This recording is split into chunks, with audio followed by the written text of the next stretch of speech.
জিয়াউর রহমান তার বাবা এবং সেই জিয়াউর রহমানের কবরে আজকে শ্রদ্ধা জানাতে গেলেন তারেক রহমান। জিয়াউর রহমানের কবরে শ্রদ্ধা জানাতে গেলেন। গতকালও লাখো মানুষের ভিড় হয়েছিল, আর আজকেও বহু মানুষ তারা শ্রদ্ধা তাকে অভ্যর্থনা জানানোর জন্য, স্বাগত জানানোর জন্য রাস্তায় দাঁড়িয়েছিলেন।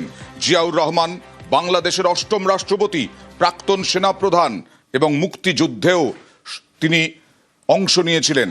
1971 সালের 25শে মার্চ পাকিস্তান সামরিক বাহিনী বাঙালি জনগণের ওপর আক্রমণ করার পর তিনি তার পাকিস্তানি অধিনায়ককে বন্দি করে বিদ্রোহ করেন এবং সশস্ত্র প্রতিরোধ গড়ে তোলেন।